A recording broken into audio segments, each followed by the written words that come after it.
जय हिंद। नमस्कार साथियों, कैसे हैं आप सभी लोग। उम्मीद करते हैं कि आप सभी लोग अच्छे होंगे और आप सभी लोग की जो तैयारी है बिल्कुल अच्छी तरीके से चल रही होगी।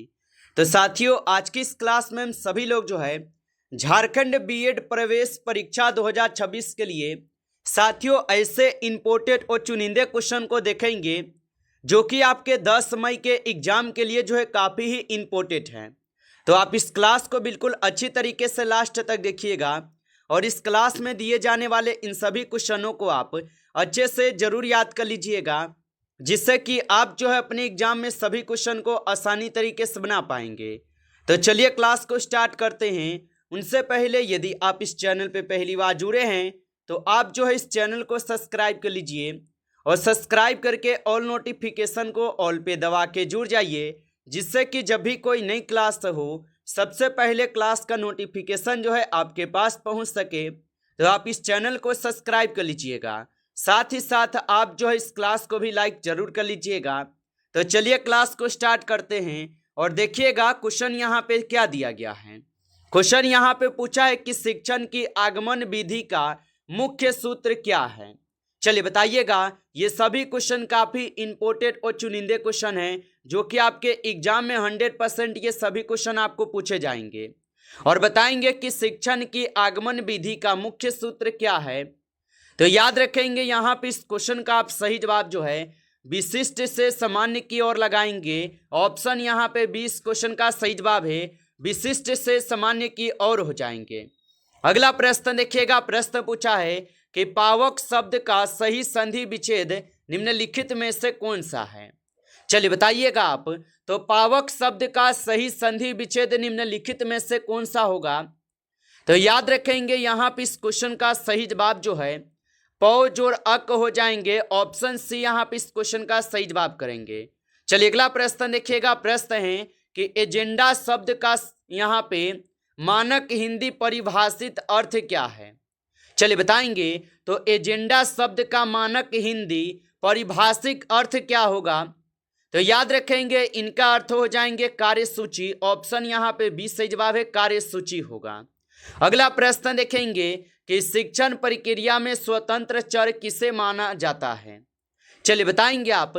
तो शिक्षण प्रक्रिया में स्वतंत्र चर किसे माना जाता है। तो याद रखेंगे यहाँ पे इस क्वेश्चन का सही जवाब जो है ऑप्शन यहाँ पे बी करेंगे, शिक्षक को माने जाते हैं। ऑप्शन बी सही जवाब हो जाएंगे, शिक्षक को माने जाते हैं। अगला प्रश्न देखिएगा कि उगल देना मुहावरे का सही अर्थ क्या है। चलिए बताएंगे आप। तो उगल देना मुहावरे का सही अर्थ क्या हो जाएगा। तो इसका सही अर्थ होता है गुप्त बात प्रकट कर देना। ऑप्शन यहाँ पे 20 क्वेश्चन का सही जवाब है, गुप्त बात प्रकट कर देना। चलिए अगला प्रश्न देखेंगे कि सूक्ष्म शिक्षण तकनीक में पुनः शिक्षण के बाद अगला चरण क्या होता है। चलिए बताएंगे आप।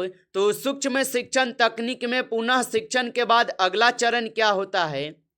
तो याद रखेंगे यहाँ पे हो जाएंगे पुनः अवलोकन। ऑप्शन बी को आप सही जवाब करेंगे, पुनः अवलोकन होगा। चलिए अगला प्रश्न देखिएगा। प्रश्न पूछा है निम्नलिखित में से शुद्ध वर्तनी वाला शब्द पहचानिए। चलिए बताएंगे आप। तो यहाँ पे कौन से शब्द है जो कि शुद्ध वर्तनी में लिखे गए हैं। तो 7वें नंबर क्वेश्चन की सही जवाब की बात करें तो ऑप्शन सी में यहाँ पे आशीर्वाद बिल्कुल सही जवाब में लिखे गए हैं। ऑप्शन सी सही जवाब है। अगला प्रश्न देखेंगे। प्रश्न पूछा है कि निर्माणात्मक मूल्यांकन का प्राथमिक उद्देश्य क्या है। तो निर्माणात्मक मूल्यांकन का प्राथमिक उद्देश्य क्या होगा। तो इनका प्राथमिक उद्देश्य होता है शिक्षण के दौरान सुधार हेतु निरंतर फीडबैक प्रदान करना। ऑप्शन यहाँ पे 20 क्वेश्चन का जो है सही जवाब है। अगला प्रश्न देखेंगे। प्रश्न पूछा है कि जो इंद्रियों द्वारा न जाना जा सके वाक्यांश के लिए एक शब्द है। चलिए बताएंगे आप।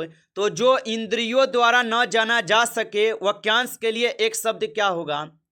तो यहाँ पे हो जाएंगे अगोचर। ऑप्शन यहाँ पे ए सही जवाब है, अगोचर हो जाएंगे। अगला प्रश्न देखेंगे कि यदि कोई छात्र आपकी कक्षा में अनुशासनहीन व्यवहार करता है तो एक शिक्षक के रूप में आप अपनी पहली प्रतिक्रिया क्या होनी चाहिए। तो याद रखेंगे कि यदि कोई छात्र आपकी कक्षा में अनुशासनहीन व्यवहार करता है तो एक शिक्षक के रूप में आपकी पहली प्रतिक्रिया क्या होनी चाहिए? तो आप लगाएंगे तत्काल उसका कारण जानने का प्रयास करना चाहिए। ऑप्शन यहाँ पे 20 क्वेश्चन का सही जवाब है। आगे देखिए, अगला प्रश्न यहाँ पे पूछा गया है। प्रश्न है कि शिक्षण का वह स्तर जो तर्क विश्लेषण और शोध पर सबसे अधिक जोर देता है। चलिए बताएंगे आप।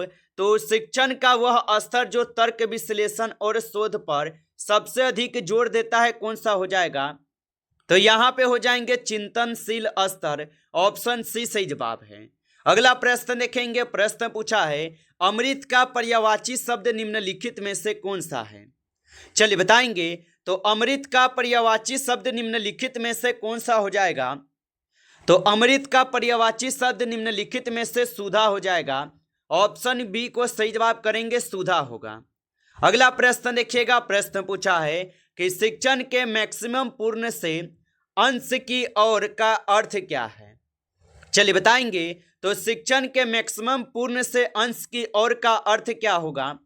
तो इनका अर्थ होता है पहले पूरी विषय वस्तु का परिचय देना, फिर उनके भागों को समझाना। ऑप्शन यहाँ पे 20 क्वेश्चन का जो है सही जवाब दिए गए हैं।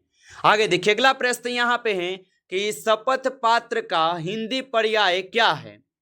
चलिए बताएंगे आप। और आप अभी तक इस क्लास को लाइक नहीं किए हैं तो आप इस क्लास को एक बार लाइक कर लीजिएगा।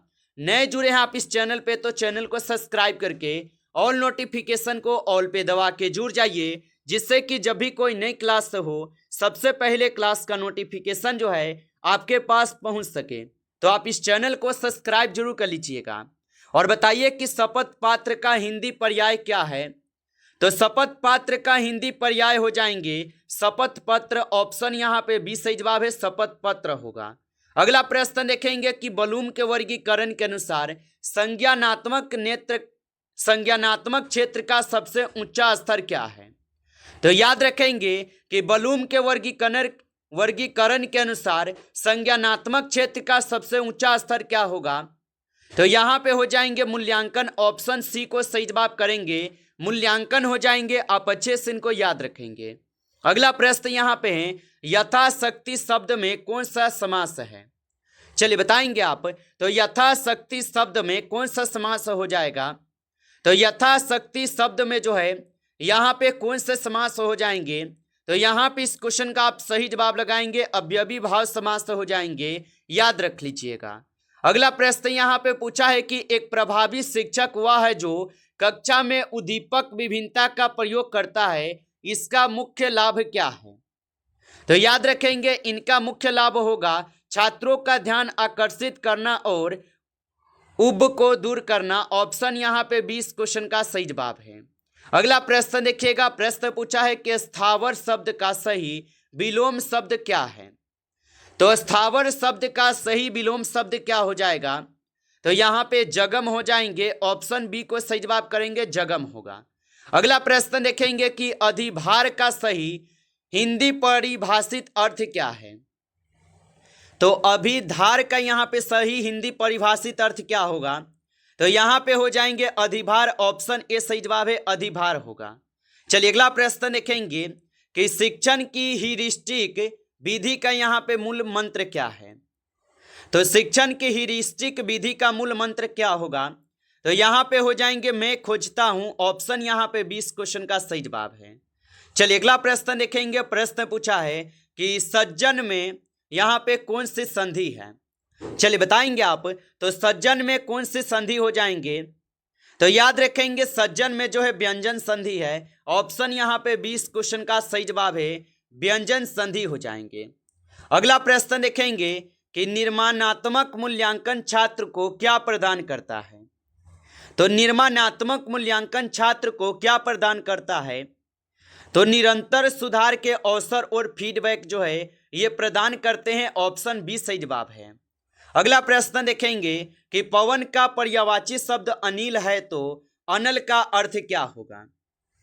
तो पवन का पर्यायवाची शब्द अनिल है तो अनल का अर्थ क्या होगा? तो इसका अर्थ होता है आग। ऑप्शन यहाँ पे 20 सही जवाब है, आग होगा। चलिए अगला प्रश्न देखेंगे। कक्षा में सहानुभूतिपूर्ण सुनने का शिक्षण के लिए क्या महत्व है? तो कक्षा में सहानुभूतिपूर्ण सुनने का शिक्षण के लिए क्या महत्व है? तो याद रखेंगे यहाँ पे इस क्वेश्चन का सही जवाब जो है ऑप्शन ए हो जाएंगे, छात्र का डर दूर करना और उसके नजरिए को समझाना। ऑप्शन ए यहाँ पे इस क्वेश्चन का सही जवाब है। चलिए अगला प्रश्न देखेंगे। प्रश्न पूछा है कि दाल में काला होना मुहावरे का अर्थ है। चलिए बताएंगे आप। तो दाल में काला होना मुहावरे का अर्थ क्या होगा? तो दाल में काला होना मुहावरे का अर्थ होता है संदेह की स्थिति होना। ऑप्शन यहाँ पे बी सही जवाब है, संदेह की स्थिति होना होगा। अगला प्रश्न देखेंगे कि सीसीई प्रणाली में व्यापक यहाँ पे शब्द का अर्थ है। तो याद रखेंगे सीसीई प्रणाली में व्यापक शब्द का अर्थ क्या होगा? तो इसका अर्थ होता है यहाँ पे छात्रों के शैक्षिक और सह शैक्षिक दोनों पक्षों का आंकलन। ऑप्शन यहाँ पे बी सही जवाब होगा। अगला प्रश्न देखेंगे कि उज्ज्वल शब्द की शुद्ध वर्तनी है। तो याद रखेंगे कि उज्ज्वल शब्द की शुद्ध वर्तनी यहाँ पे कौन से हो जाएंगे? तो उज्ज्वल शब्द की शुद्ध वर्तनी अगर देखें तो यहाँ पे हो जाएंगे कौन? तो उज्ज्वल। ऑप्शन यहाँ पे जो है बी में आपका सही जवाब लिखे गए हैं, ऑप्शन बी को सही जवाब करेंगे। अगला प्रश्न देखेंगे। प्रश्न है कि एक शिक्षक के लिए सबसे महत्वपूर्ण गुण क्या है? चलिए बताएंगे आप। तो एक शिक्षक के लिए सबसे महत्वपूर्ण गुण क्या होगा? तो विषय का ज्ञान और संप्रेषण क्षमता। ऑप्शन ए को सही जवाब करेंगे, विषय का ज्ञान और संप्रेषण क्षमता होगा। आगे देखिए अगला प्रश्न है कि लेखाकार का अर्थ है, लेखाकार है तो लेखा परीक्षक का अर्थ क्या होगा? तो लेखाकार का अर्थ लेखाकार है तो लेखा परीक्षक का अर्थ क्या होगा? तो इसका अर्थ हो जाएगा यहाँ पे लेखा परीक्षक ही। ऑप्शन यहाँ पे बी आप सही जवाब करेंगे। आगे देखिए अगला प्रश्न यहाँ पे क्वेश्चन पूछा है शिक्षण के किस स्तर को सूझबूझ का स्तर भी कहा जाता है? तो शिक्षण के किस स्तर को सूझबूझ का स्तर भी कहा जाता है? तो ये कहते हैं अवबोध स्तर को। ऑप्शन यहाँ पे बी सही जवाब है, अवबोध स्तर को कहते हैं। आगे देखिए अगला प्रश्न यहाँ पे कि महोत्सव शब्द में कौन सी संधि है? तो महोत्सव शब्द में यहाँ पे कौन से संधि हो जाएंगे? तो यहाँ पे आप लगाएंगे गुण संधि। ऑप्शन यहाँ पे बी सही जवाब दिए गए हैं, गुण संधि हो जाएगा। आगे देखिए अगला प्रश्न यहाँ पे है कि शिक्षण की मस्तिष्क उद्वेलन विधि का मुख्य उद्देश्य क्या है? तो शिक्षण की मस्तिष्क उद्वेलन विधि का मुख्य उद्देश्य क्या होगा?